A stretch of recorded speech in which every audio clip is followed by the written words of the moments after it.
Hello, hello, hello. Welcome to WyzGyz Entertainment. This is your host, Wyman. Today we are covering Iron Man, Iron Man 2, and Iron Man 3. I'll tell you right now, I love the Iron Man movies. They're a lot of fun. I think they're well done. My favorite by far is going to be Iron Man 1. Actually, I like them in that very order. Iron Man 1. Well, I don't know. I guess I like Iron Man 2 next, followed by Iron Man 3. All right, so first Iron Man, arguably the start of the MCU as we know it. Well, ignore phase 4 and 5. Um, so this reads for Iron Man: suit up for action with Robert Downey Jr. in the ultimate adventure movie you've been waiting for, Iron Man. When jet-setting genius industrialist Tony Stark is captured in enemy territory, he builds a high-tech suit of armor to escape. Now he's on a mission to save the world as a hero who's built, not born, to be unlike any other. Co-starring Terrence Howard, Jeff Bridges, and Gwyneth Paltrow. It's a fantastic, high-flying journey that is hugely entertaining. So, yeah, uh, really dug it. I think it did well as an origin story. Um, had a lot of heart.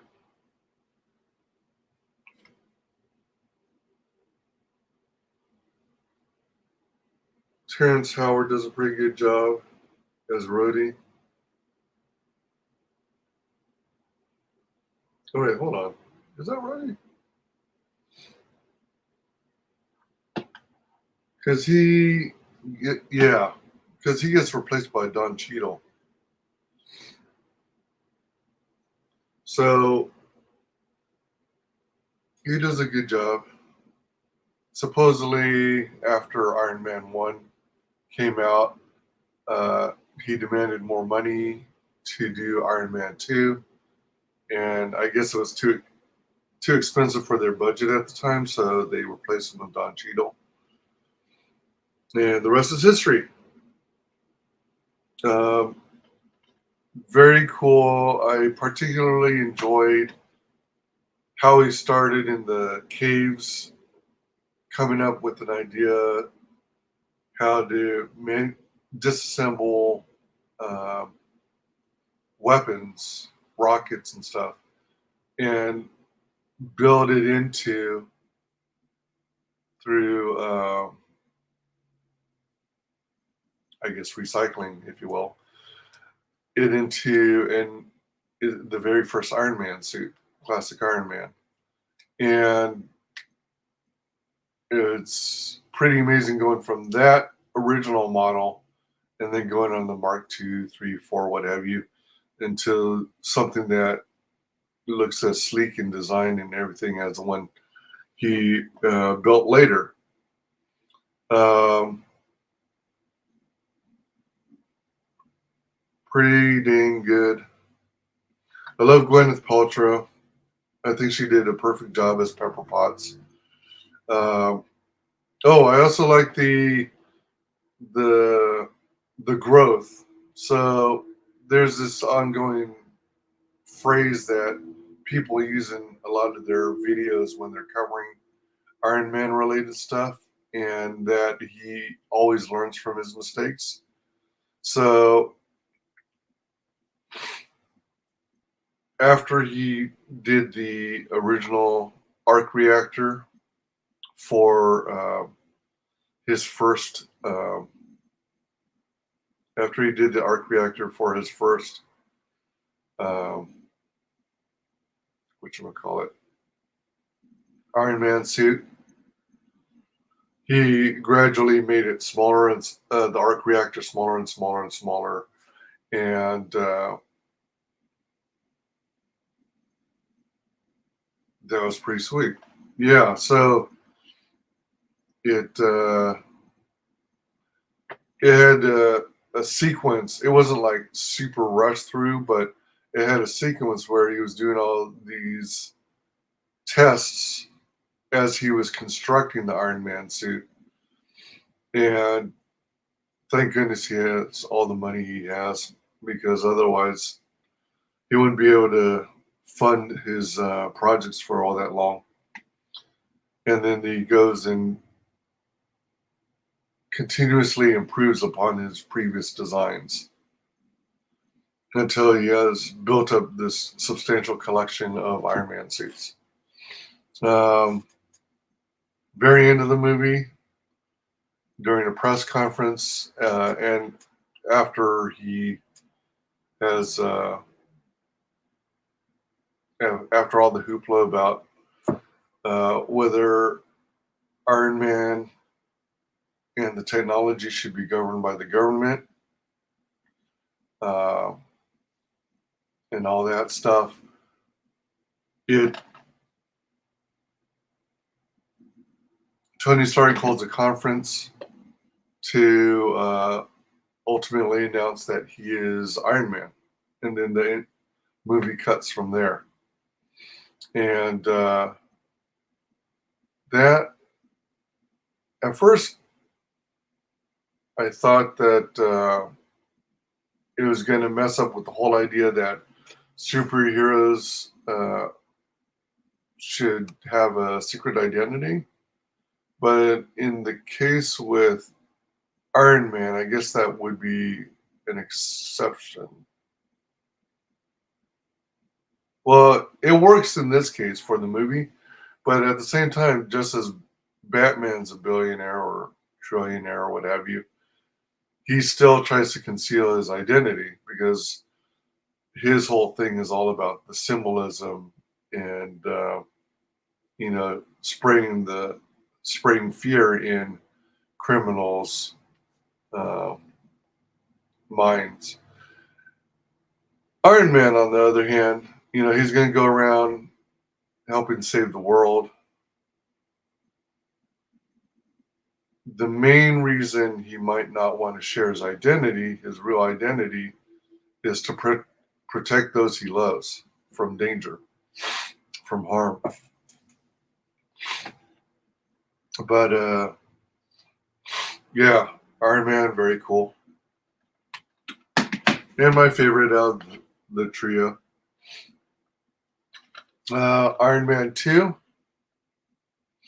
It reads, Robert Downey Jr. returns as billionaire Tony Stark in this thrilling sequel to the worldwide blockbuster. Now that a superhero secret has been revealed, Tony's life is more intense than ever. Everyone wants in on the Iron Man technology, whether for power or profit. But for Ivan Vanko, Whiplash, it's revenge. Tony must once again suit up and face his most dangerous enemy yet, but not without a few new allies of his own. Co-starring Mickey Rourke, Gwyneth Paltrow, Don Cheadle, and Scarlett Johansson. Iron Man 2 is spectacular. That's part of the actual blurb. Yeah, so Iron Man 2. Uh, Pretty cool and fun movie overall. Um, I'm not a huge fan of the character Whiplash. I mean, overall, it's kind of cool, but and at first, for a while, I was trying to figure out how on earth he acquired the plans, the schematics of the arc reactor. But it's explained later on. This also is the introduction of Don Cheadle as Rhodey, who replaced Terrence Howard. Um, Don Cheadle does a good job. He's fine. And then Scarlett Johansson, I love her. Um, she's introduced and revealed to be Black Widow, which is really cool. You see some Samuel Jackson there too. Um,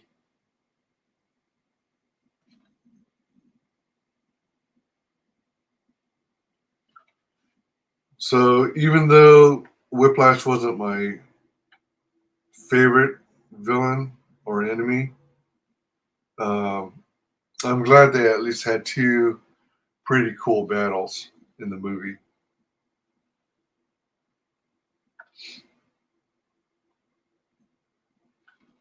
There's also this scummy guy in there that works as like uh, kind of like Tony Stark's peer, but he makes a deal with Whiplash to help improve his technology, and doesn't quite get what he's looking for.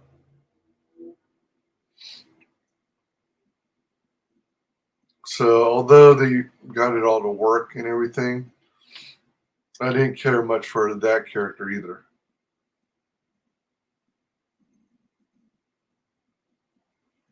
But what's funny is that, they called upon him. His name is something Hammer in the movie. Something Hammer. Was that Sam Rockwell? Or maybe it was Mickey Rourke. No, wait, what? No, Mickey Rourke was Whiplash. Uh, excuse me. But yeah, he was quite slimy. I mean, he did the job, so I'll give him that. And Gwyneth Paltrow, of course, awesome as usual.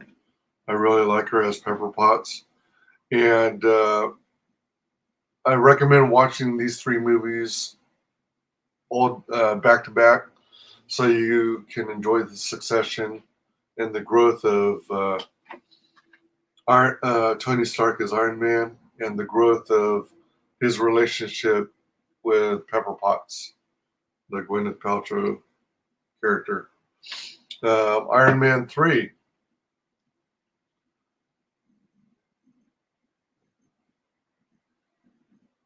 According to Scott Mantz of Access Hollywood, the best Iron Man yet. I disagree. Respectfully disagree. It reads, the studio that brought you Marvel's The Avengers unleashes the best Iron Man adventure yet with this must-own global phenomenon starring Robert Downey Jr. When Tony Stark / Iron Man finds his entire world reduced to rubble, he must use all his ingenuity to survive, destroy his enemy, and somehow protect those he loves. But a soul-searching question haunts him. Does a man make the suit, or does the suit make the man? Featuring spectacular special effects, Marvel's Iron Man 3 is a wildly entertaining movie you'll watch again and again.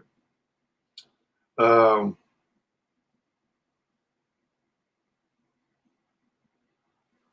all right, so once again, love Robert Downey Jr. He is Iron Man. Love Gwyneth Paltrow. I love how she's also experiencing growth. She goes from being personal secretary to girlfriend to wife and CEO. Actually,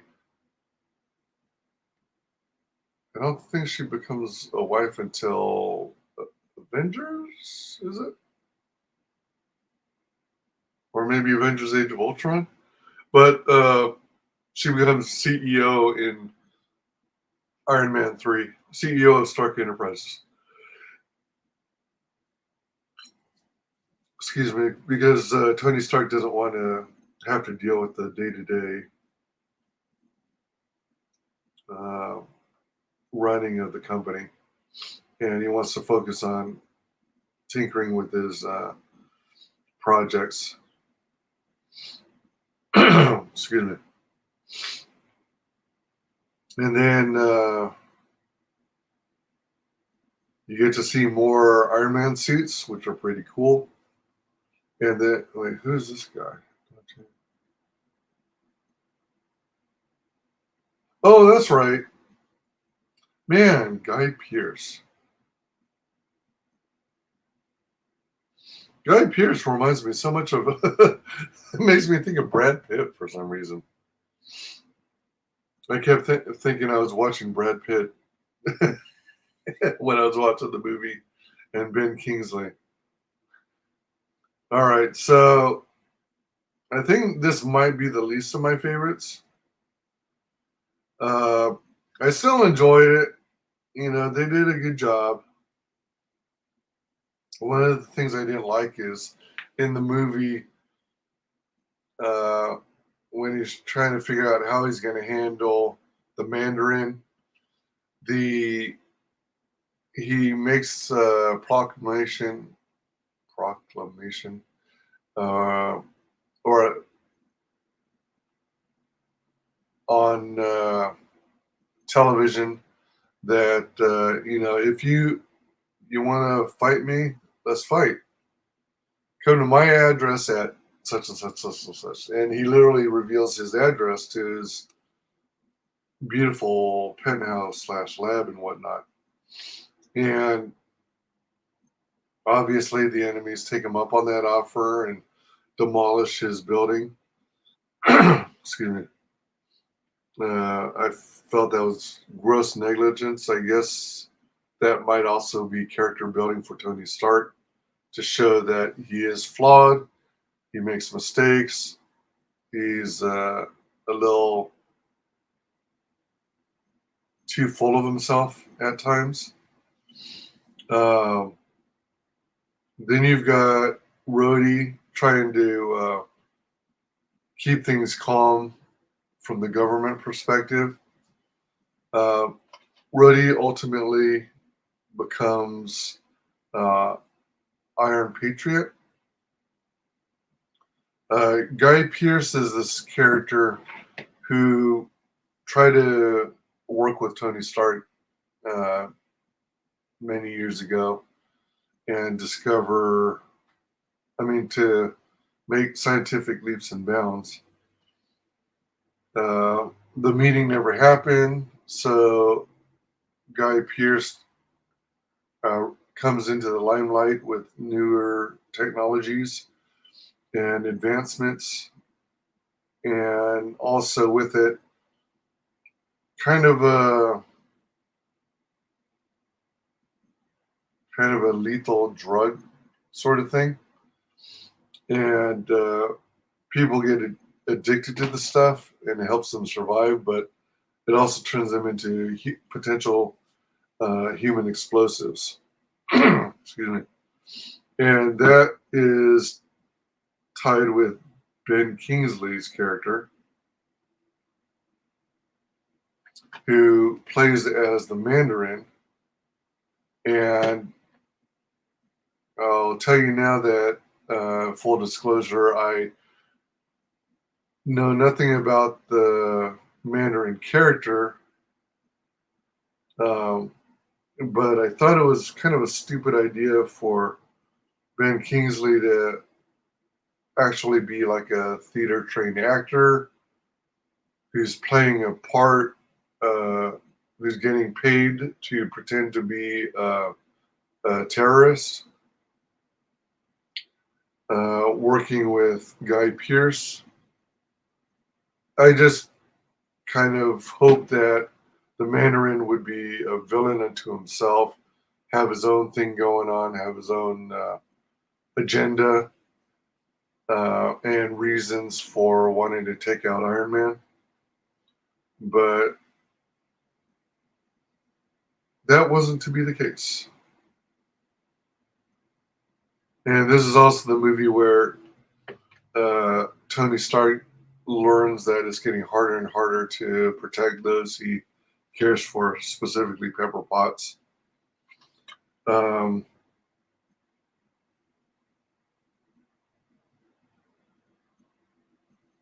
yeah, So, oh, by the way, on the Iron Man movies, don't forget to watch till the end because there's little uh, after credit scenes that you'll want to check out as part of the